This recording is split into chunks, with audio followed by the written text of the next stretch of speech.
Hello friends, welcome to quick knowledge. इस 40 minute के video में हमने पूरा सेल चैप्टर को डिटेल से और आसान भाषा में डिस्क्राइब किया है। साथ ही उन इम्पोर्टेंट क्वेश्चन को भी डिस्कस किया है जो एग्जाम में बार बार पूछे जाते रहे हैं। आपसे एक निवेदन है कि आप वीडियो पूरा देखें। अगर आपको वीडियो अच्छा नहीं लगता है तो वीडियो को अनलाइक करें और कमेंट करके बताएं कि हमारी मेहनत में कहाँ कमी रह गई। आपका कमेंट से हम समझेंगे कि हमें कहाँ पर सुधार करनी है।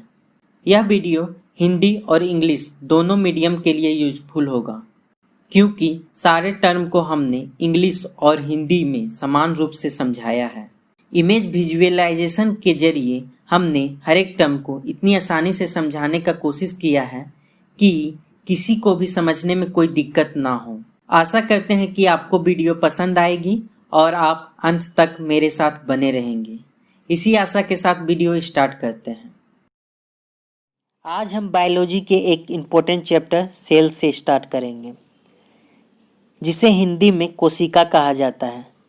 जिस प्रकार हम विभिन्न ईंटों को जोड़कर दीवार या भवन का निर्माण करते हैं, उसी प्रकार विभिन्न कोशिकाएं यानी सेल एक दूसरे से जुड़कर प्रत्येक सजीव के शरीर यानी बॉडी का निर्माण करती है। ये कैसे, चलिए देखते हैं। सेल यानी कोशिका बेसिक यूनिट है। सेल के ग्रुपिंग से टिश्यू यानी ऊतक बनते हैं।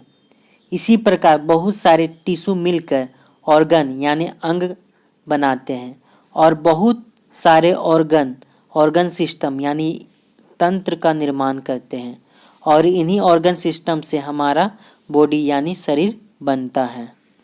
इस तरह हम जाने कि cell basic structural and functional unit of life है, यानी मूलभूत संरचनात्मक और कार्यात्मक इकाई।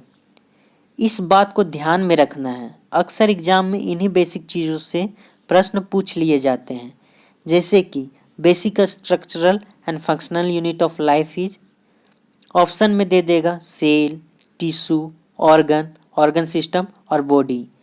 तो आपको सेल में टिक करना है। हमारा शरीर लगभग ट्रिलियन यानी खरबों सेलों से बना है। आगे बढ़ने से पहले हम आपको सेल के एक सिंपल डायग्राम दिखाते हैं और बताते हैं कि इसमें मेनली क्या क्या होता है। स्क्रीन में आप देख पा रहे हैं यह सेल है।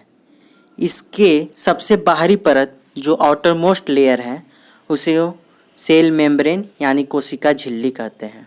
यहाँ आपको एक बात का ध्यान रखना है कि प्लांट सेल में सेल मेम्ब्रेन के बाहर एक और परत पाया जाता है, जिसे सेल वॉल यानी कोशिका भित्ति कहते हैं, जो कि एनिमल सेल में नहीं पाया जाता है। आप स्क्रीन में देख पा रहे होंगे प्लांट सेल में सेल वॉल है, एनिमल सेल में यह नहीं पाया जाता है। सेल मेम्ब्रेन के अंदर लिक्विड सब्सटेंस यानी द्रव्य पदार्थ पाया जाता है, उसे साइटोप्लाज्म यानी कोशिका द्रव्य कहते हैं। इसी में सेल के ऑर्गेनेल्स यानी कोशिकांग पाए जाते हैं, जिसका डिटेल से हम लोग देखेंगे। सेल में एक डेंस राउंड बॉडी यानी घनी गोलाकार संरचना पाया जाता है, जिसे न्यूक्लियस यानी केंद्रक बोलते हैं। सेल की तरह ये भी मेम्ब्रेन से घिरा रहता है, जिसे न्यूक्लियर मेम्ब्रेन यानी केंद्रक झिल्ली कहते हैं। चलिए आगे जानते हैं सेल की खोज किसने की और कब हुआ, यानी डिस्कवरी ऑफ सेल। सबसे पहले रॉबर्ट हुक ने 1665 में पेड़ की छाल का टुकड़ा, जिसे कुर्क कहा जाता है, को माइक्रोस्कोप से ऑब्जर्व किया, जिसमें मधुमक्खी का छत्ता जैसा बना दिखा, जो छोटे छोटे बॉक्स से बने थे। इन्हीं बॉक्स को सेल नाम दिया गया, जिसका अर्थ होता है छोटा रूम। इस प्रकार रॉबर्ट हुक ने सेल की खोज की, पर इन्होंने कुर्क को ऑब्जर्व किया, जो कि डेड सेल का होता है। इसीलिए इन्होंने डेड सेल यानी मृत कोशिका की खोज की। एग्जाम में आपसे पूछा जाएगा कि सेल की खोज किसने की, तो सही आंसर होगा रॉबर्ट हुक। इसके बाद ल्यून हुक ने 1674 में लिविंग सेल का डिस्कवर किया। रॉबर्ट ब्राउन ने 1831 में न्यूक्लियस यानी केंद्रक का खोज किया। न्यूक्लियस क्या होता है, इसके बारे में आगे डिस्कस करेंगे। स्लाइडेन एंड स्वान ने सेल थ्योरी दिया यानी कोशिका सिद्धांत। ये तो हुई डिस्कवरी की बात। आगे देखते हैं कोशिका के प्रकार यानी टाइप्स ऑफ सेल। सेल के दो टाइप्स हैं, यूनिसेलुलर यानी एक कोशिकीय जीव और मल्टीसेलुलर यानी बहुकोशिकीय जीव। जैसा कि नाम से पता चल रहा है, यूनि यानी एक, सेलुलर यानी सेल, वह जीव जिसका शरीर एक सेल में बना हो। इसके एग्जाम्पल होंगे अमीबा, पैरामीशियम, बैक्टीरिया, क्लेमिडोमोनास। मल्टीसेलुलर यानी जिसका शरीर मोर देन वन सेल से बना हो, जैसे फंगी यानी कवक, प्लांट्स यानी पादप, एनिमल्स यानी जंतु। एक चीज़ आपको ध्यान में रखना होगा कि सभी जीवधारियों का जीवन का प्रारंभ एक कोशिका से होता है, यानी जितने भी मल्टीसेलुलर ऑर्गेनिज्म हैं सभी के लाइफ की शुरुआत सिंगल सेल से होती है, जो डिवाइड होकर मल्टीसेलुलर ऑर्गेनिज्म का निर्माण करता है। हमने डिस्कवरी ऑफ सेल और सेल के टाइप को देखा। आगे हम सेल ऑर्गेनेल्स यानी कोशिकांग के बारे में जानेंगे। जैसा कि हमारे शरीर में ऑर्गन होता है जो कि अलग अलग फंक्शन करते हैं, उसी तरह शरीर के सबसे छोटी इकाई यानी सेल के भी ऑर्गन होते हैं, जिसे सेल ऑर्गेनेल्स यानी कोशिकांग कहा जाता है, और सभी के अपने अपने कार्य हैं। चलिए एक एक करके सभी सेल ऑर्गेनेल्स के बारे में जानते हैं। सबसे पहले हम सेल मेम्ब्रेन यानी कोशिका झिल्ली के बारे में जानेंगे। इसे प्लाज्मा मेम्ब्रेन भी बोला जाता है। यह कोशिका की सबसे बाहरी परत यानी आउटर मोस्ट कवरिंग होती है। यह कोशिका को बाहरी पर्यावरण से अलग यानी सेपरेट करता है, सेल को शेप देता है। इसमें पोरस होता है जो अलाउ करता है सब्सटेंस को अंदर और बाहर जाने के लिए, इसीलिए इसको सेलेक्टिव प्रीमेबल मेम्ब्रेन यानी वर्णनात्मक परागम्य झिल्ली भी कहते हैं। सेल में सब्सटेंस का मूवमेंट जैसे तैसे नहीं होता है, जैसे कि सब्सटेंस बाहर निकल गया है, अंदर आ गया है, प्रोसेस के तहत होता है। चलिए जानते हैं इस प्रोसेस को। दो प्रोसेस है, एक डिफ्यूजन यानी विसरण और दूसरा ऑस्मोसिस यानी परासरण। दोनों प्रोसेस एक ही तरह से होता है। दोनों में सब्सटेंस हाई कंसंट्रेशन से लो कंसंट्रेशन की तरफ जाता है। बस गैस के केस में डिफ्यूजन कहलाता है और वाटर और लिक्विड के केस में ऑस्मोसिस कहलाता है। चलिए देखते हैं एक एक करके। डिफ्यूजन विसरण, जैसा कि यह सेल है, सेल को O2 की ज़रूरत होती है और CO2 उसका वेस्ट होता है। देख रहे हैं कि इसके अंदर CO2 बढ़ गया है, यानी कंसंट्रेशन ऑफ CO2 अंदर ज़्यादा हो गया है। कंसंट्रेशन यानी सॉल्यूशन में सॉल्यूट पार्टिकल की संख्या। तो CO2 बाहर निकलेगा तब तक जब तक अंदर और बाहर का कंसंट्रेशन एक समान ना हो जाए। इसी तरह O2 को अंदर लेता है। O2 का कंसंट्रेशन बाहर ज़्यादा है, इसीलिए यह अंदर की तरफ मूव करेगा। अगला देखते हैं ऑस्मोसिस यानी परासरण। इसी तरह ऑस्मोसिस वाटर के केस में होता है। अंदर में वेस्ट वाटर है जो कि बाहर की तरफ मूव करेगा और फ्रेश वाटर अंदर की तरफ। एक बात ध्यान में रखना है कि एक कोशिकीय जलीय जीव ऑस्मोसिस प्रोसेस से ही जल एब्जॉर्ब करते हैं। साथ ही प्लांट का रूट में वाटर एब्जॉर्ब भी ऑस्मोसिस प्रोसेस से ही होता है। ये चीज़ एग्जाम में अक्सर पूछ लिए जाते हैं। एक बात और ध्यान रखना है कि सेल मेम्ब्रेन दो ऑर्गेनिक मॉलिक्यूल से बनता है, लिपिड्स और प्रोटीन्स। इम्पोर्टेंट है, ध्यान में रखना है। आगे देखते हैं सेल वॉल के बारे में यानी कोशिका भित्ति। प्लांट सेल में प्लाज्मा मेम्ब्रेन के अलावा भी एक बाहरी परत होती है, उसे सेल वॉल यानी कोशिका भित्ति कहते हैं। यह सेल्यूलोज की बनी होती है। आगे देखते हैं न्यूक्लियस यानी केंद्रक के बारे में। सेल के सेंटर में डेंस राउंड बॉडी होती है यानी घनी गोलाकार संरचना, इसी को न्यूक्लियस यानी केंद्रक कहते हैं। यह सेल की सभी एक्टिविटी को कंट्रोल करता है, इसीलिए इसे कंट्रोल रूम और ब्रेन ऑफ सेल कहा जाता है।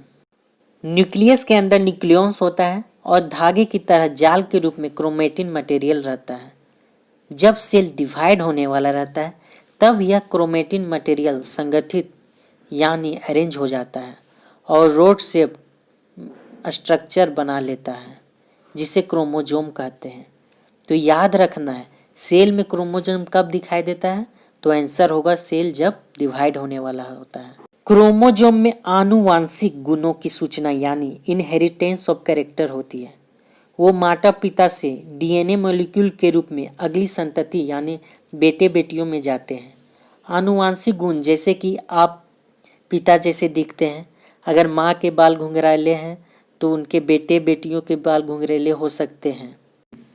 यहाँ डीएनए आया है, डीएनए का फुल फॉर्म है deoxy ribo nucleic acid. Chromosome में डीएनए और प्रोटीन होता है। डीएनए मॉलिक्यूल इंफॉर्मेशन कंटेन करता है, जैसे कि सेल के निर्माण व संगठन की सभी जरूरी सूचना। डीएनए के क्रियात्मक खंड यानी फंक्शनल सेगमेंट को जीन कहा जाता है। सेल की तरह न्यूक्लियस के चारों तरफ मेम्ब्रेन होता है, जिसे न्यूक्लियर मेम्ब्रेन यानी केंद्रक झिल्ली कहते हैं। यह डबल लेयर होता है यानी दोहरे परत का। आगे देखते हैं साइटोप्लाज्म यानी कोशिका द्रव्य के बारे में। प्लाज्मा मेम्ब्रेन के अंदर जो लिक्विड पदार्थ पाए जाते हैं उसे ही साइटोप्लाज्म कहते हैं। इसी में सेल ऑर्गेनेल्स होते हैं। आगे देखते हैं एंडोप्लाज्मिक रेटिकुलम यानी अंतर्द्रव्यी जालिका के बारे में। यह नेटवर्क सिस्टम यानी जालिका तंत्र का निर्माण करता है। इसे दो भागों में बांटते हैं, एक रफ एंडोप्लाज्मिक रेटिकुलम यानी खुरदरी अंतर्द्रव्यी जालिका और दूसरा स्मूथ एंडोप्लाज्मिक रेटिकुलम यानी चिकनी अंतर्द्रव्यी जालिका। रफ एंडोप्लाज्मिक रेटिकुलम को माइक्रोस्कोप से देखने पर खुरदरी यानी रफ दिखाई देती है, क्योंकि इसके सरफेस में राइबोसोम लगे होते हैं। राइबोसोम एक सेल ऑर्गेनेल्स है जो कि सभी एक्टिव सेल में पाया जाता है। इसी में प्रोटीन का मैन्युफैक्चर होता है यानी बनता है। एग्जाम में आपसे पूछा जा सकता है कि प्रोटीन सेल के किस ऑर्गेनेल्स में मैन्युफैक्चर होता है, तो आंसर होगा राइबोसोम। आगे देखते हैं गोल्जी एपरेटस यानी गोल्जी उपकरण के बारे में। इसकी खोज कैमिलो गोल्जी ने की थी। एंडोप्लाज्मिक रेटिकुलम में जो सिंथेटिक मटेरियल होता है, मतलब जो सब्सटेंस बनता है, उसे गोल्जी उपकरण में पैक किए जाते हैं और उन्हें कोशिका के बाहर तथा अंदर विभिन्न क्षेत्रों में भेज दिया जाता है। इस तरह गोल्जी एपरेटस का काम पैक करने का हुआ।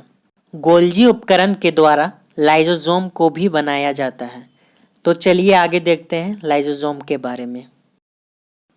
इसके अंदर पावरफुल डाइजेस्टिव एंजाइम्स पाए जाते हैं जो कि जटिल पदार्थ को सरल पदार्थ में तोड़ता है।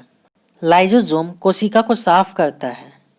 यह कोई भी बाहरी मटेरियल या टूटी फूटी सेल ऑर्गेनेल्स को डाइजेस्ट करके सेल को क्लीन करता है। कोशिका के अंदर आने वाले बाहरी पदार्थ जैसे बैक्टीरिया अथवा भोजन तथा पुराने अंगक लाइसोसोम में चले जाते हैं, जो उन्हें छोटे छोटे टुकड़ों में तोड़ देता है। जब कोशिका डैमेज या मृत होता है यानी डेड हो जाता है, तो लाइसोसोम फट जाता है और इसके अपने ही एंजाइम्स कोशिका को डाइजेस्ट कर देते हैं। इसी कारण इसे आत्मघाती थैली यानी सुसाइडल बैग भी कहा जाता है। यह इम्पोर्टेंट है, हमेशा एग्जाम में पूछ लिया जाता है कि सुसाइडल बैग यानी आत्मघाती थैली किसे कहा जाता है, किस सेल ऑर्गेनेल्स को कहा जाता है, तो उसका आंसर होगा लाइसोसोम। सेल को क्लीन करने का काम कौन सा सेल ऑर्गेनेल्स करता है, तो इसका भी आंसर होगा लाइसोसोम। सेल में पैकेजिंग का काम कौन करता है, तो इसका आंसर होगा गोल्जी एपरेटस। आगे देखते हैं माइटोकॉन्ड्रिया के बारे में। इसे power house of the cell यानी कोशिका का ऊर्जा घर कहा जाता है। हमारे शरीर को वेरियस केमिकल एक्टिविटी करने के लिए जो एनर्जी की रिक्वायरमेंट होती है, वह एनर्जी माइटोकॉन्ड्रिया से ही रिलीज होती है। माइटोकॉन्ड्रिया इस एनर्जी को एटीपी के फॉर्म में रिलीज करता है। एटीपी यानी एडिनोसिन ट्राइफॉस्फेट। एटीपी को energy currency of the cell कहा जाता है। शरीर नए रासायनिक यौगिक को बनाने तथा ये आंतरिक कार्य करने के लिए एटीपी में संचित ऊर्जा का उपयोग करता है। इसका अपना खुद का डीएनए तथा राइबोसोम होता है। इसीलिए यह अपना खुद का प्रोटीन स्वयं बनाता है। जानते हैं प्लास्टिड, जिन्हें हिंदी में लवक या प्लास्टिड ही बोला जाता है।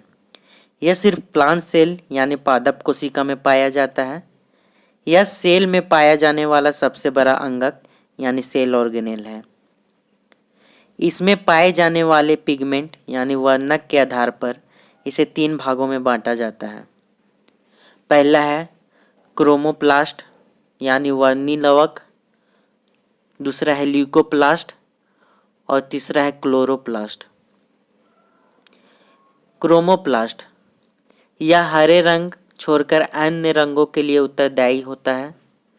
जैसे टमाटर कच्चा में हरा रंग का होता है पर पकने पर लाल हो जाता है, क्योंकि उसका हरित लवक यानी क्लोरोप्लास्ट वर्णी लवक यानी क्रोमोप्लास्ट में परिवर्तित हो जाता है। इससे हम समझे कि तीनों प्रकार के लवक आपस में परिवर्तित हो सकते हैं। दूसरा है ल्यूकोप्लास्ट। यह व्हाइट या कलरलेस यानी रंगहीन प्लास्टिड है। यह प्लांट के उन भागों की कोशिकाओं में पाया जाता है जो सूर्य प्रकाश से वंचित रहते हैं, जैसे जड़, रूट या जमीन के अंदर के तने। तीसरा है क्लोरोप्लास्ट। इसमें क्लोरोफिल होता है, जिसके कारण यह हरे रंग का होता है। क्लोरोफिल फोटोसिंथेसिस यानी प्रकाश संश्लेषण में भाग लेता है, जिससे कि क्लोरोप्लास्ट में भोजन का निर्माण होता है। इसीलिए क्लोरोप्लास्ट को किचन ऑफ द सेल यानी कोशिका का रसोई घर कहा जाता है। याद रखना है, एग्जाम में पूछा जाएगा कि किचन ऑफ द सेल किसको कहा जाता है, तो आपको क्लोरोप्लास्ट पे टिक करना है। यहाँ पे फोटोसिंथेसिस यानी प्रकाश संश्लेषण आया।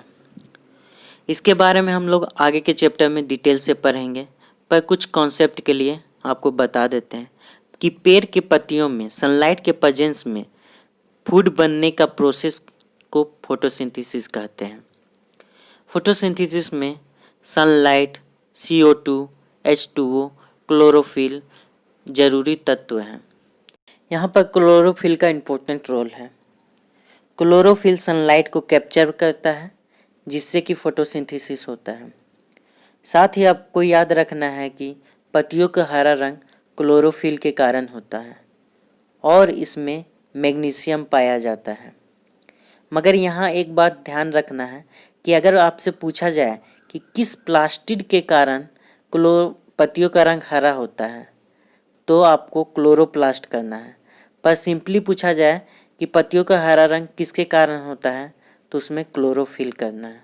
यहाँ एक चीज़ ध्यान देना है कि माइटोकॉन्ड्रिया की तरह प्लास्टिड में भी अपना DNA और राइबोसोम होता है, जिससे कि अपना कुछ प्रोटीन खुद बनाता है।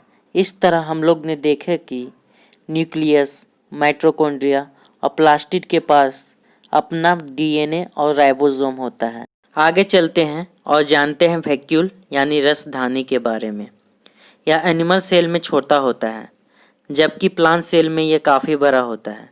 लगभग प्लांट सेल का 90% तक का स्थान घेरता है। वैक्यूल प्लांट सेल को कठोरता तथा सहारा प्रदान करता है। वैक्यूल यानी रसधनियाँ ठोस अथवा सरल पदार्थों का संग्रहक थैली है। आगे देखते हैं सेंट्रोसोम या सेंट्रोइड, जिसे हिंदी में तारक काय व तारक केंद्रक कहते हैं। यह सभी जंतु की कोशिकाओं में यानी एनिमल सेल में पाया जाता है। यह कुछ ही पादप कोशिकाओं में जैसे फंजाई, ब्रायोफाइटा, फर्न, जिम्नोस्पर्म में पाया जाता है।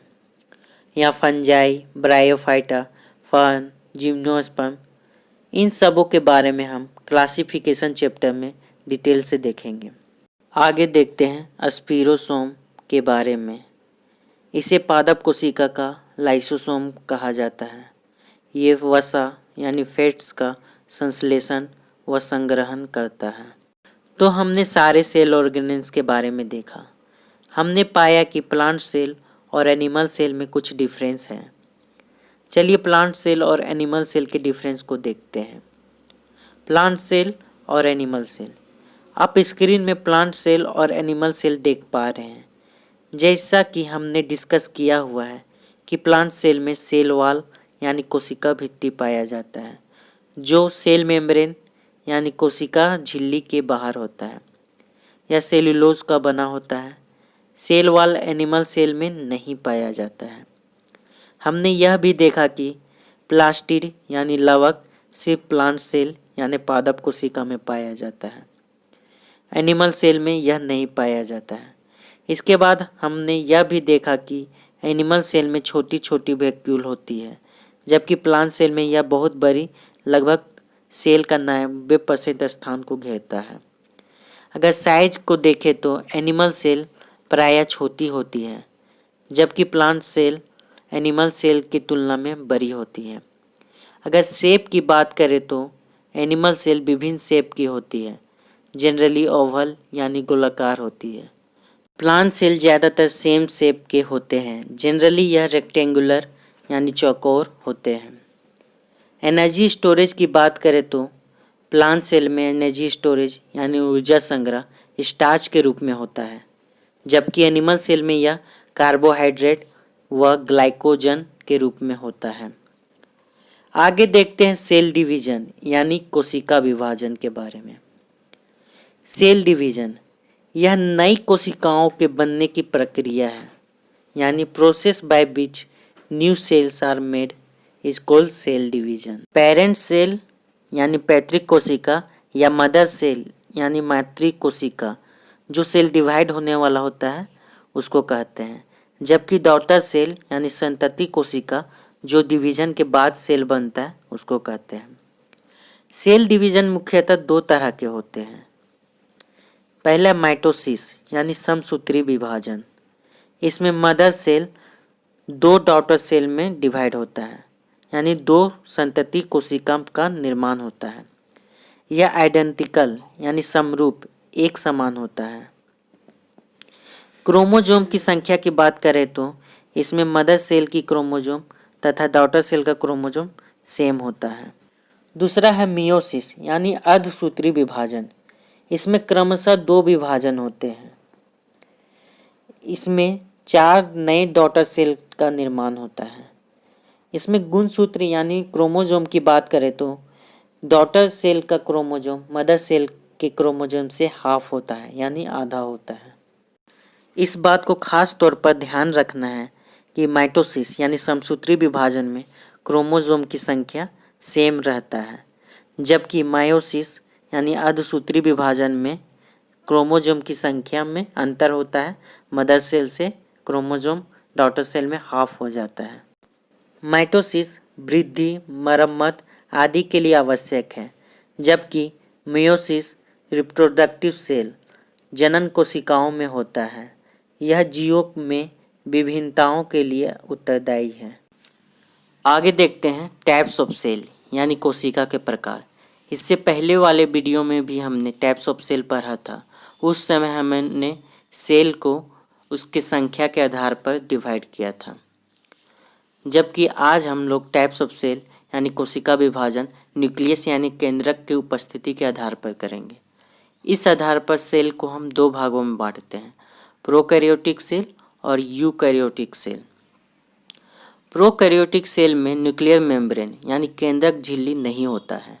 इस कारण इसका न्यूक्लियस यानी केंद्रक स्पष्ट नहीं होता है, मतलब इसका अनडिफाइंड न्यूक्लियर रीजन होता है। जबकि यूकैरियोटिक सेल में न्यूक्लियर मेम्ब्रेन होता है, साथ ही वेल डिफाइंड न्यूक्लियर रीजन होता है, यानी पूर्ण विकसित केंद्रक पाया जाता है। प्रोकैरियोटिक सेल में राइबोसोम के कण प्रेजेंट होते हैं, परंतु मेम्ब्रेन यानी झिल्ली युक्त कोशिकांग जैसे माइटोकॉन्ड्रिया, हरित लवक, गोल्जी ऑपरेटस, लाइसोसोम एब्सेंट होते हैं।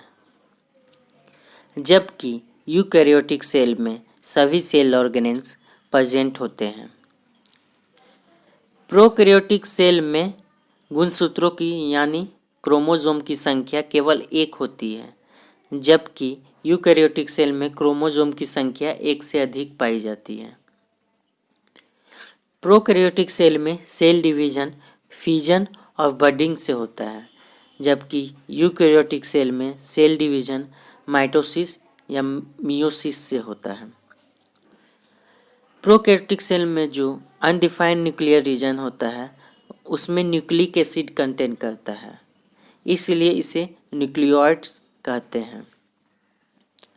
प्रोकैरियोटिक सेल के एग्जाम्पल होंगे बैक्टीरिया यानी जीवाणु और ब्लू ग्रीन अलगी यानी नील हरित शैवाल, जबकि यूकैरियोटिक सेल में इन दोनों के अलावा सभी आएंगे। यहाँ आपको विशेष ध्यान देना है कि प्रोकैरियोटिक में बैक्टीरिया और ब्लू ग्रीन अलगी आते हैं एग्जाम में जो पूछे जा सकते हैं। तो हमने सेल के लगभग सभी इम्पोर्टेंट टॉपिक को देख लिया है जिससे कि प्रश्न पूछे जा सकते हैं। एक टर्म और डिस्कस करेंगे जो अभी बहुत चर्चा में है, यानी वायरस। तो चलिए डिस्कस करते हैं आखिर वायरस को सेल के अंदर क्यों नहीं रखा जाता।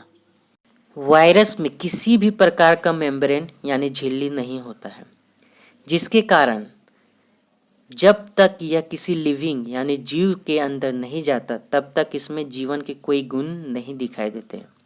यानी इस तरह से समझें, वायरस बाहर में निर्जीव होता है, जब वह किसी लिविंग के अंदर जाता है तो उसके बाद वह उस लिविंग के सेल मशीनरी को यूज करता है और मल्टीप्लाई यानी अपनी संख्या बढ़ाने लगता है। इसलिए हम लोग से कहा जाता है कि विशेष दूरी बनाए रखें, मास्क लगाएं, रेगुलर हाथ धोएं, आँख मुंह को टच ना करें ताकि वायरस इंटर ही ना हो सके, जिससे हम आसानी से कोरोना से जीत जाएंगे। अब चलिए इस चैप्टर के इम्पोर्टेंट क्वेश्चन पर नज़र डालते हैं जो एग्जाम पॉइंट ऑफ व्यू से काफ़ी इम्पोर्टेंट होंगे। साथ ही जो टर्म नहीं डिस्कस हो पाया है उसे क्वेश्चन के साथ ही डिस्कस कर लेंगे। पहला क्वेश्चन है, the basic structural and functional unit of living organism is. जीवित जीवों की मूल संरचनात्मक और कार्यात्मक इकाई क्या है? इसका सही उत्तर होगा ए, सेल यानी कोशिका। जैसा कि हमने पहले ही डिस्कस किया हुआ है कि सेल लिविंग ऑर्गेनिज्म का basic structural and functional unit है। अगर आपको समझना है कि यह कैसे है तो आप पहला वीडियो देख सकते हैं। यह एसएससी एग्जाम में पूछा जा चुका है, इम्पोर्टेंट है इसीलिए रिपीट होने का चांस है। साथ ही इसी के सिमिलर क्वेश्चन जैसे कि the fundamental unit of life is यानी जीवन की मौलिक इकाई है, इसका भी आंसर सेल होगा। एक बात और ध्यान देना है कि स्टडी ऑफ सेल यानी कोशिका के अध्ययन को साइटोलॉजी कहा जाता है। अगला क्वेश्चन है, the largest cell in the human body is. मानव शरीर में सबसे बड़ी कोशिका है, इसका आंसर होगा ए, ओवम यानी अंडाणु।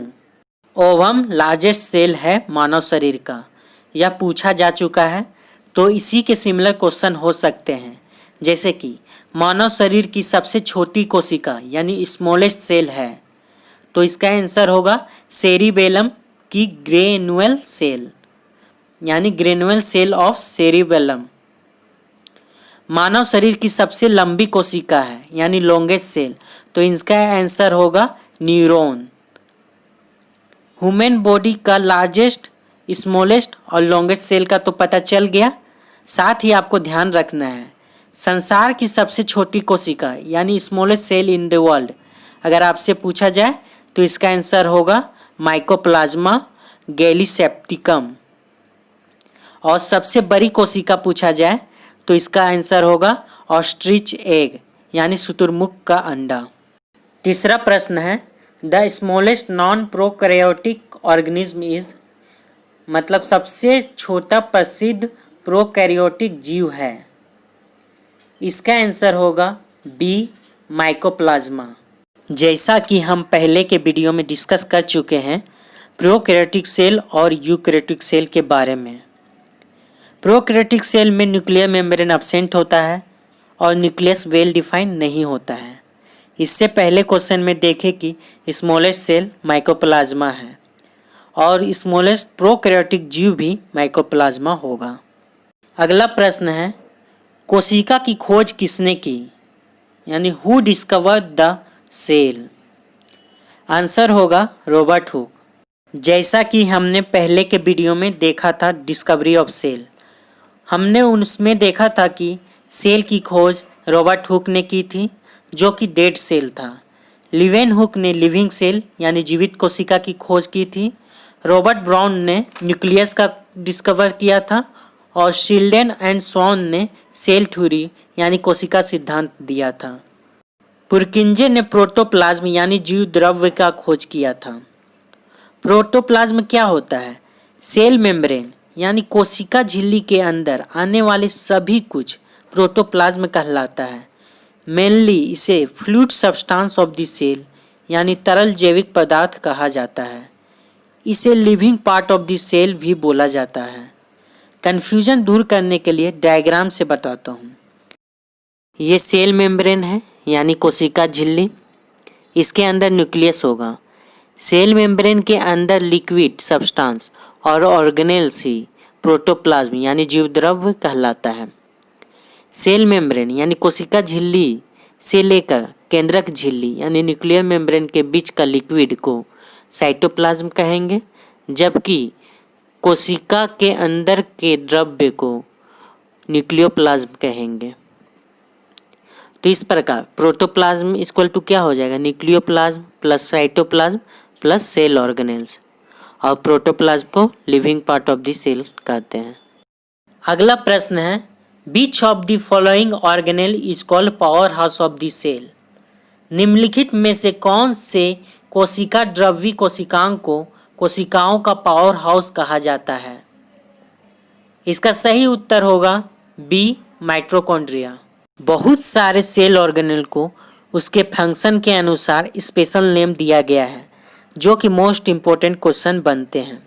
जैसे माइटोकॉन्ड्रिया को power house of the cell यानी कोशिका का ऊर्जाघर कहा जाता है। लाइसोसोम को सुसाइडल वेग यानी आत्मघाती तैली कहा जाता है। क्लोरोप्लास्ट यानी हरित लवक को किचन ऑफ द सेल कहा जाता है। न्यूक्लियस यानी केंद्रक को कंट्रोल रूम कहा जाता है। हमने पिछले वीडियो में इन ऑर्गेनेल के फंक्शन को डिस्कस कर चुके हैं, आप नहीं देखे हैं तो देख लें।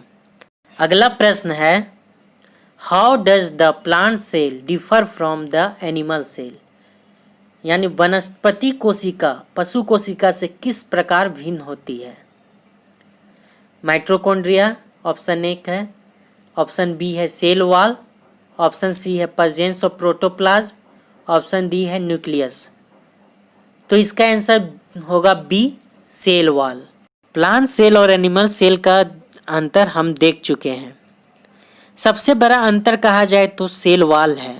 प्लांट सेल में सेल वॉल यानी कोशिका भित्ति पाया जाता है, जबकि एनिमल सेल में यह नहीं पाया जाता है।